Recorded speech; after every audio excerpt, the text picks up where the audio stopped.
Paulo termina o ministério dele, começa rico, porque Paulo era de família rica, Sim. e termina pobre, abandonado, tuberculoso, sozinho. Meu Jesus. Aí, na prisão, capítulo 4 de 2 Timóteo, ele dá uma retrospectiva e diz assim: na minha primeira defesa, ninguém apareceu.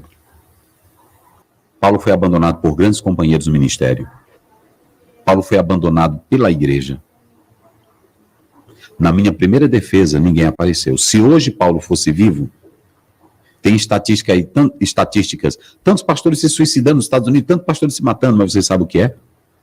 Decepção não com o chamado, decepção com o próprio ministério que ele achava que ia dar o estilo de vida que ele queria. Porque eu tenho que saber que eu fui chamado para esse ministério, e nesse ministério eu não vou ter glória. Nesse ministério eu não vou ter status. Nesse ministério eu não vou ter nome. Vocês sabem qual é o maior problema? É que quando alguém entra para um ministério pensando que aqui é lugar para ser feliz.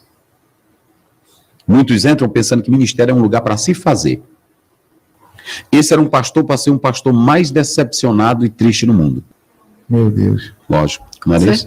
Hoje tem pastor que se um membro, aí ele pergunta, se o membro criticar ele, ele adoece. Ele não aceita crítica, ele não aceita opinião numa reunião. Eu estou errado? Ah, não. Ele não aceita contrariedade na mensagem dele. Vou finalizar dizendo uma coisa, que tem muita gente me ouvindo, de muitos pastores. Eu entrei no ministério sabendo que eu vou ser criticado. Eu entrei no ministério sabendo que tem crente que não me ama. Eu entrei no ministério e tem dia que eu chego na igreja, o irmão diz assim: pastor, irmã, agora ele está falando mal do senhor. Aí eu passo por ela: Padre, senhor, minha santa, como é que está? Está bem? Porque ela não é o meu chamado. Meu Deus. Ela não é o meu chamado, vocês entenderam? Então, se o irmão, ele pegar na internet, eu vejo aí na internet, eu não concordo com o pastor, eu não estou me importando se ele concorda. Paulo diz em Romanos 14, tenha tudo bem definido. Eu estou sabendo que eu estou pregando a palavra de Deus. Eu não estou pregando ideias minhas. Sabe qual é o maior problema? Quando eu vou para o púlpito com ideias, quando eu vou com Bíblia, eu não peço perdão. Paulo tinha decepção? Não. Paulo tinha frustração? Não. Paulo tinha lágrimas, Paulo tinha medo, Paulo tinha temores, mas ele disse assim, olhando para trás: eu combati o bom, Combate. acabei a carreira, Guardei a fé. agora o que me aguarda? Ele nunca aguardou nada daqui. Meu Deus. Sabe qual é o maior problema, pastor Felipe? É quando eu aguardo um crente me parabenizar.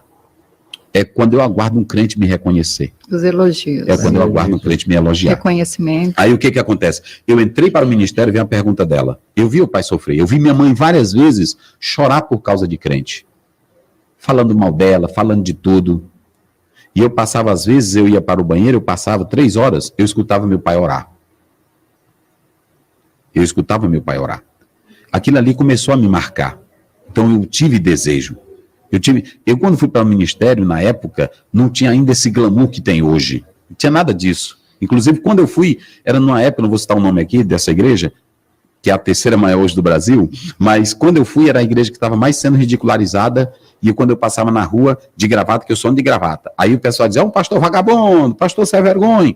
E eles diziam, por causa desses escândalos. Nada disso tirou a glória de ser pastor.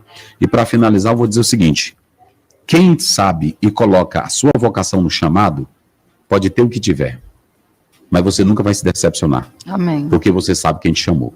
Sabe da sua vocação. Pronto, é só isso. Eu sei em quem tem um Cristo. Ah, verdade. Agora, quem entra para o ministério, porque é o seguinte, o papai colocou, a mamãe colocou, o porquê quer fazer a vida, ele vai se suicidar. É isso aí.